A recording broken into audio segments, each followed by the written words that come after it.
Assalamualaikum warahmatullahi wabarakatuh.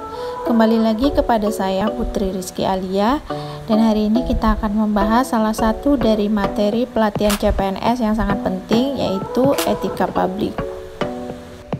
Di tengah perkembangan zaman yang begitu cepat, etika menjadi hal yang sangat penting di dalam keseharian kita, di dalam kehidupan berbangsa dan bernegara. Begitu pula di dalam tugas pelayanan publik, etika publik adalah hal yang sangat penting yang dapat menjadikan pedoman dalam melaksanakan tugas sehari-hari. Definisi etika publik yaitu refleksi standar atau norma yang menentukan baik atau buruk, benar atau salah, perilaku, tindakan, dan keputusan untuk mengarahkan kebijakan publik dalam rangka menjalankan tanggung jawab pelayanan publik.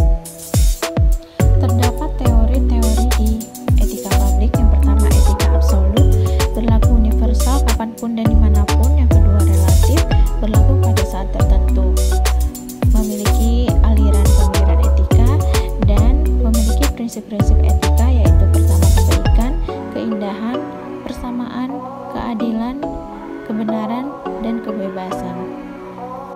Perilaku pejabat publik mempunyai standar etika publik.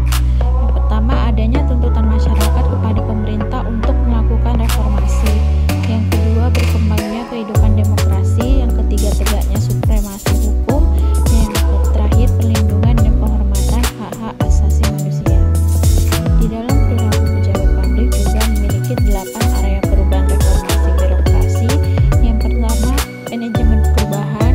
Yang kedua, penataan peraturan perundang-undangan. Yang ketiga, penataan dan penguatan organisasi. Yang keempat, penataan tata laksana. Kelima, penataan sistem manajemen sumber daya manusia.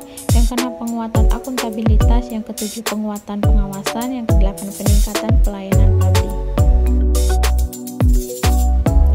Ada 14 nilai-nilai dasar etika publik. Yang pertama, memegang teguh nilai-nilai dalam ideologi Pancasila. Yang kedua, setia dan mempertahankan Undang-Undang Dasar Negara Kesatuan Republik Indonesia 1945. Yang ketiga, menjalankan tugas secara profesional dan tidak berpihak. Yang keempat, membuat keputusan berdasarkan prinsip keahlian. Yang kelima, menciptakan lingkungan kerja yang non-diskriminatif. Yang keenam, memelihara dan menjunjung tinggi standar etika luhur. Yang ketujuh, mempertanggungjawabkan tindakan dan kinerja kepada publik. Kedelapan, memiliki kemampuan dalam melaksanakan kebijakan dan program pemerintah. 9, memberikan layanan kepada publik secara jujur. 10, mengutamakan kepemimpinan kualitas tinggi. 11, menghargai komunikasi, konsultasi, dan kerjasama.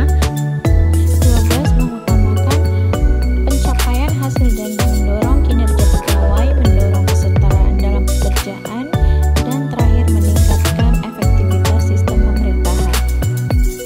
Selanjutnya, kode etik ASN.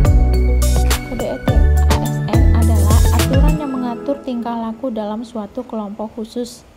Sudut pandangnya pada hal-hal prinsip dalam bentuk ketentuan-ketentuan tertulis. Ada 12 kode etik ASN yang harus diketahui oleh seorang ASN. Tuntutan etika publik dan kompetensi. Kompetensi teknis, seorang ASN harus memiliki pengetahuan tentang hukum, kemampuan manajemen program, manajemen strategis, manajemen sumber daya. Dan pada kompetensi leadership, harus memiliki penilaian dan penetapan tujuan, keterampilan manajemen, gaya manajemen, dan kemimpinan politik dan negosiasi. Kompetensi etika memiliki manajemen nilai, kemampuan penalaran moral, moralitas pribadi, dan etika organisasional. Pelayanan publik yang profesional membutuhkan tidak hanya kompetensi teknis dan leadership, namun juga kompetensi etika. Oleh karena itu, perlu dipahami etika dan kode etik pejabat publik. Tanpa memiliki kompetensi etika, pejabat cenderung menjadi tidak peka, tidak peduli, dan bahkan seringkali diskriminatif, terutama pada masyarakat kalangan bawah yang tidak beruntung. Etika publik merupakan refleksi kritis yang mengarahkan bagaimana nilai-nilai kejujuran, solidaritas, keadilan, kesetaraan, dan nilai-nilai dipraktikkan dalam wujud keprihatinan dan kepedulian terhadap kesejahteraan masyarakat.